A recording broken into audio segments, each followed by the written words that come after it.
Finally caught up with My Hero's manga. Now let's quickly discuss the premise of the story so I can describe my views on the story itself like we always do in such videos. So the story starts off with Izuku Midoriya in a world where everyone has some kind of strange, exceptional ability except for Izuku himself. He wants to be a hero, gets the power of the number one hero All Might, and joins UA Academy, a high school dedicated to turning you into a professional hero. That's it. That's the overall beginning, the premise, the entirety of My Hero Academia. No, like genuinely, that's all. And oh boy, people are willing to kill each other over an anime with a seemingly garbage plot like this. Damn. Now that we have all that crap of a storyline out of the way, let's talk about the main reason I created this video. The antagonists. Now when it comes down to antagonists, I have noticed a trend. Bad stories have bad antagonists. Good stories have good antagonists. And the best stories have best antagonists. And then there are some anomalies that don't really need antagonists. Now when it comes to My Hero Academia, by far I have seen some of the best developed and highly regardable antagonists any story can offer in most of shonen genre.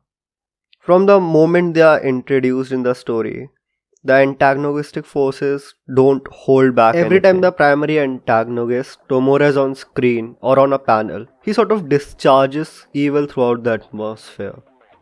Like just take a look at the USJ incident, the war with the Metal Liberation, My Villain Academia. They were all done just so phenomenally. And a major reason to that is Tomura. Whenever he's on panel, there's this uncertainty of what will happen next. Especially in the second half of the story. He always brings this dark tint to it. He always changes the narration into a very pessimistic side of things, in a very pessimistic spectra, let's say, making the reader beg for more. Something that only a few other characters within the story are able to do. This man has everything that's needed to create a compelling villain. A tragic backstory that makes him somewhat sympathetic. A twisted desire to exact vengeance on the world by destroying the symbol of peace. A crazed looking haircut with an excessive disturbing face. An arsenal of disturbing and powerful quirks. He really is the perfect antagonist one could ask for.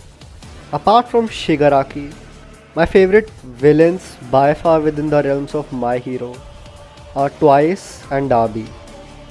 There's also Toga, but I don't like her that much. Like, she's great and all, but I'm not a big fan of Yandere vibes coming out of this girl. Then there's Lizard Man or Skipper Spinner, whatever his name might be. I think he's really just there for show. Overhaul was cool, I guess. Magnet guy got killed without much being revealed about him. Rest everyone is not that important. All in all, the show's got a solid antagonistic force. And then we have this man. All for one.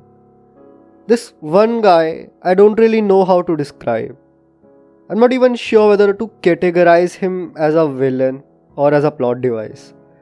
So like, if I took Elon Musk, handed him tons of Viagra, and made him scroll through our cursed subreddit for some 1,000 hours, he would be exactly what this man is.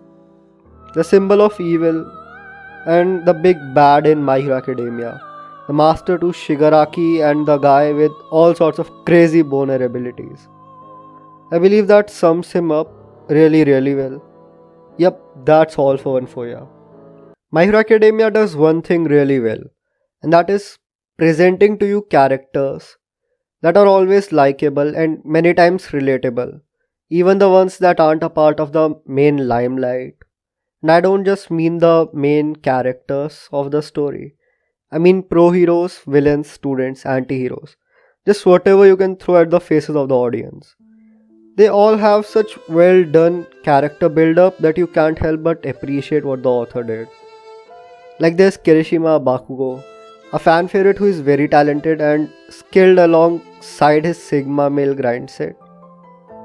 Then we have Momo, Todoroki, Siu, Mineta, Tokiyami. You get the point. And these are all just the students. We haven't even talked about pro heroes or teachers yet.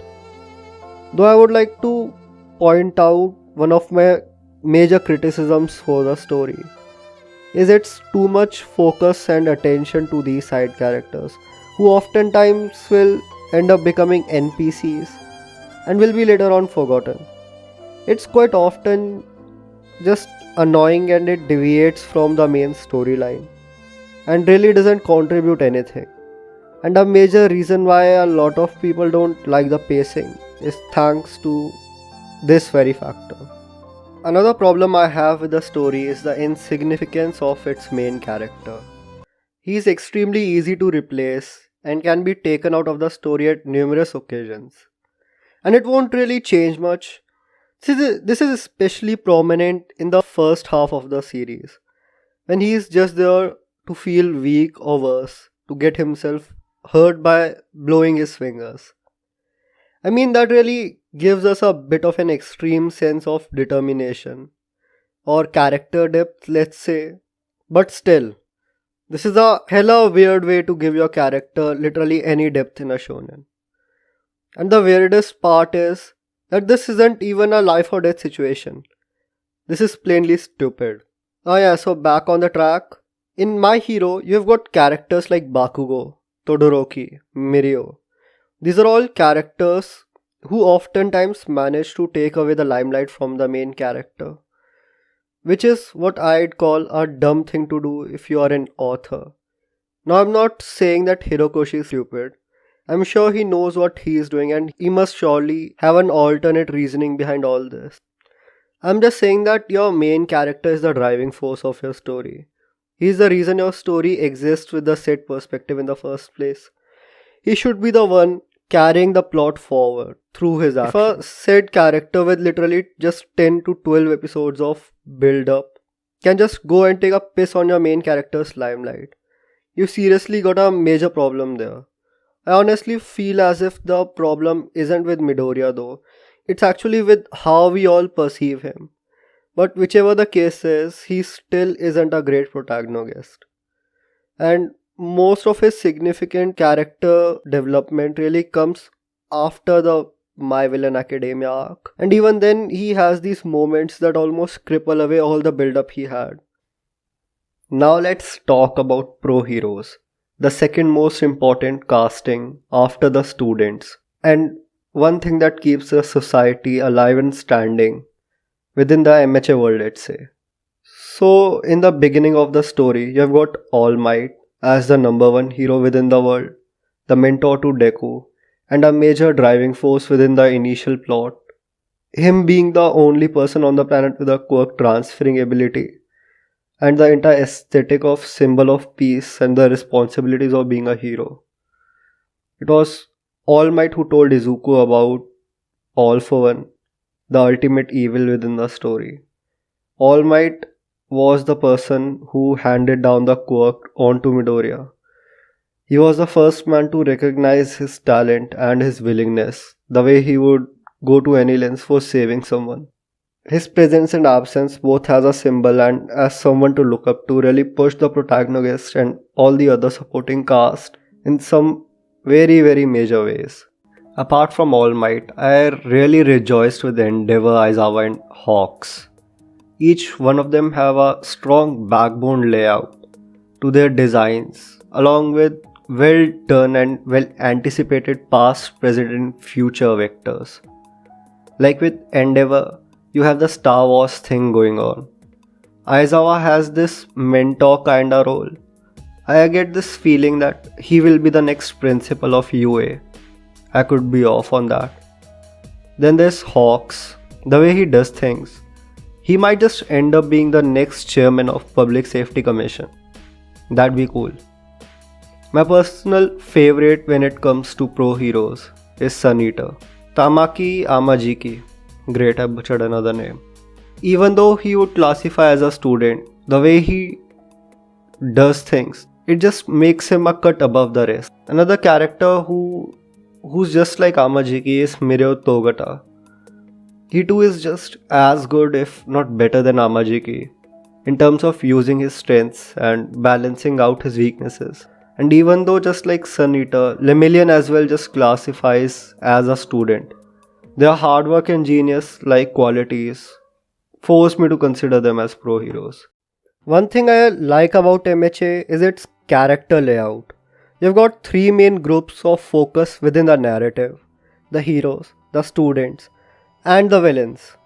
That's what the story is about, and that's what it purely focuses on. And what I really like about this is that the line between the heroes and the villains is very thinned out within the story. The students often times cling onto both ways, and multiple times just end up becoming villains due to circumstances.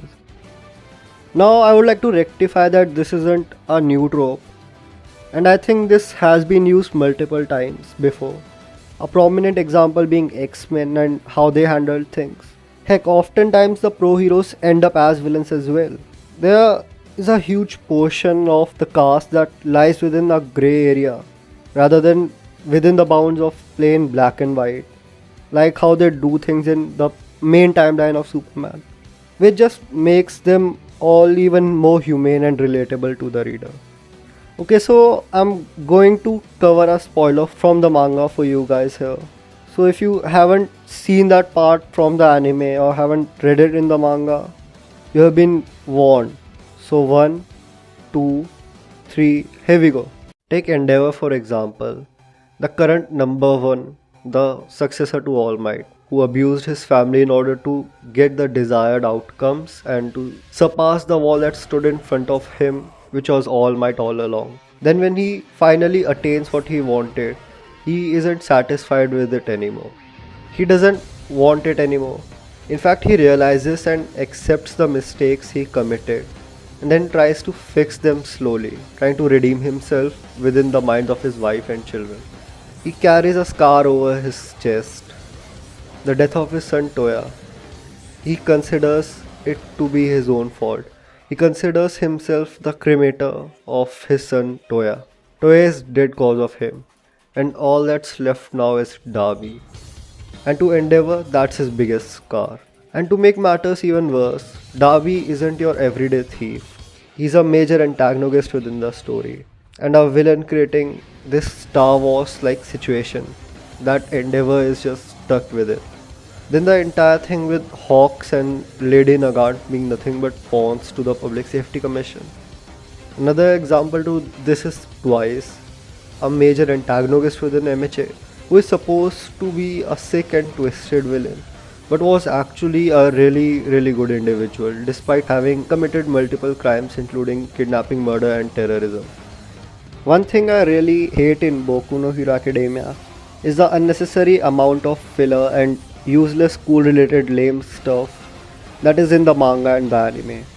Like a lot of it within the main story does not even contribute anything. Moments that are just there for the sake of it. I find it utterly displeasing, and a lot of the times it's just randomly thrown out there just to fill up the pages. Remember Class A versus Class B? It really gets on my nerves. Like, sure, I get it.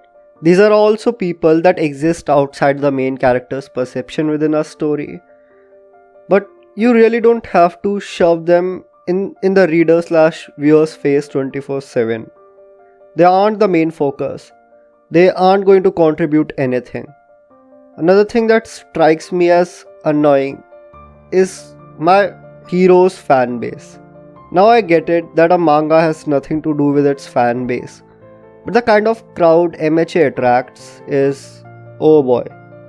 I really like how MHA becomes this serious storm in the later half of the story, and I'm really looking forward to how it all unfolds. Overall, I really enjoyed My Hero Academia despite some of its flaws. It's definitely worth checking out in my opinion.